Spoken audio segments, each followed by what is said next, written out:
কাঁচা আম শেষ হয়ে যাওয়ার আগে অবশ্যই বাড়িতে একবার বানিয়ে নিতে পারো এই দুর্দান্ত স্বাদের কাঁচা আমের টক ঝাল মিষ্টি চাটনি বা মিষ্টি আচার। এই আচার বা এই চাটনিটি দীর্ঘদিন পর্যন্ত কিন্তু ফ্রিজে রেখে দেওয়া যায় এবং দীর্ঘদিন পর্যন্ত সংরক্ষণও করা যায় এবং খাওয়ার শেষ পাতে খেতেও লাগে অপূর্ব। যে কোনো কিছু খাওয়ার পরে একটু চাটনি হলে মুখের স্বাদই কিন্তু বদলে যায়। তো দেখো এখানে আমটা আমরা ছাল ছাড়িয়ে নিয়ে ছোট ছোট টুকরো টুকরো করে কিন্তু আমটাকে আমরা কেটে নিয়েছি। তো দেখো এখানে আমটা কিন্তু আমাদের জল ঝরিয়ে নিয়েছি। তারপর এখানে রান্নাটা শুরু করছি। সবার প্রথম একটি কড়া বসিয়ে নিয়েছি। কড়াটা হালকা ফ্রি হিট হয়ে যাওয়ার পর এখানে হাফ চামচ মতন এখানে আমরা পাঁচফোড়ন দিয়ে দিয়েছি। পাঁচফোড়নটা এখানে হালকা একটু ফ্রাই হয়ে যাওয়ার পর আমরা নামিয়ে নেব। গ্যাসের ফ্লেম কমে রেখেই কিন্তু এই পাঁচফোড়নটা ভাজতে হবে। বেশি হাই ফ্লেম হয়ে গেলে এই মশলার গন্ধ কিন্তু চলে যায়। তো এরপর পাঁচফোড়নটা আমরা নামিয়ে নিয়েছি। ঠান্ডা হলে ওটা আমরা গুঁড়ো করে নেব। তারপর আমরা কড়াতে বেশ কিছুটা জল ব্যবহার করেছি এবং আগে থেকে কেটে রাখা আমগুলো এই কড়ার মধ্যে দিয়ে দিয়েছি এবং দিয়েছি তাতে সামান্য নুন। 2 থেকে 3 মিনিট আমটা একটু ফুটিয়ে নেওয়ার পর আমরা কিন্তু এই আমটাকে ঢেলে রাখবো একটা অন্য পাত্রে। এইভাবে রান্না করলে আমের মধ্যে যে অতিরিক্ত টক ভাব, যেটা আমাদের খাওয়া ঠিক নয়, এটার কারণে অতিরিক্ত অ্যাসিডিটিও হতে পারে। সেই কারণে কিন্তু আমটা এভাবে একটু বয়েল করে নিয়ে জলটা ফেলে দিলে তাহলে কিন্তু সেই চাটনির মধ্যে মিষ্টির ভাবটাও খুব ভালো থাকে এবং অতিরিক্ত টকও হয় না এবং এটা কিন্তু খেতেও খুব ভালো হয়। তো এবার দেখো আমটা আমাদের 2 থেকে 3 মিনিট কিন্তু ফুটে গেছে। এরপর আমরা আমটাকে কড়া থেকে তুলে একটি অন্য পাত্রে রেখে দিয়েছি। তো আমটা কিন্তু অনেকটাই আমাদের সেদ্ধ হয়ে গেছে।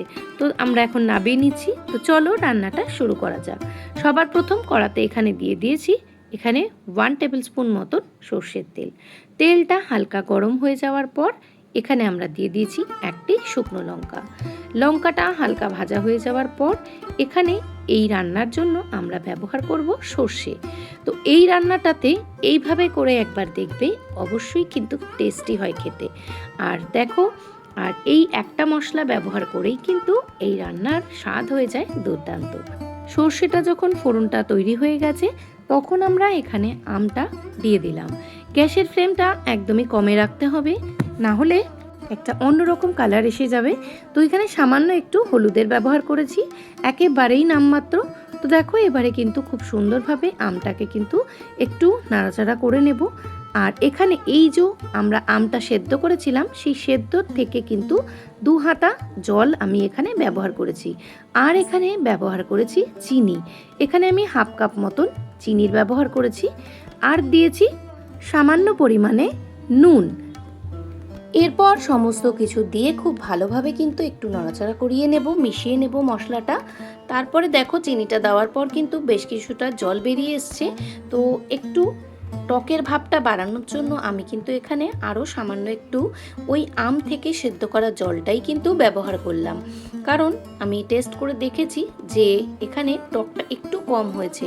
তো দেখো এরপর আমরা যে পাঁচফোড়নটা ট্রাই করে নিয়েছিলাম একটু রোস্ট, সেটাকে আমরা গুঁড়ো করে কিন্তু এর মধ্যে দিয়ে দিয়েছি।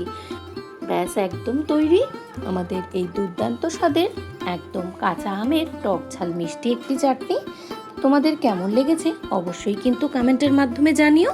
ততক্ষণ পর্যন্ত সকলে ভালো থেকো, সুস্থ থেকো। আবারও আসবো পরবর্তীতে নতুন রেসিপির সাথে। আর এই রকম আমের চাটনি যদি তোমরা দীর্ঘদিন ধরে সংরক্ষণ করে রাখো তো সেটাও কিন্তু রাখতে পারো। খেতে হয় ভীষণ সুস্বাদু এবং থাকেও কিন্তু দীর্ঘদিন। তো আম শেষ হয়ে যাওয়ার আগে চটপট করে বানিয়ে ফেলো। তো চলো আজকের মতো টাটা।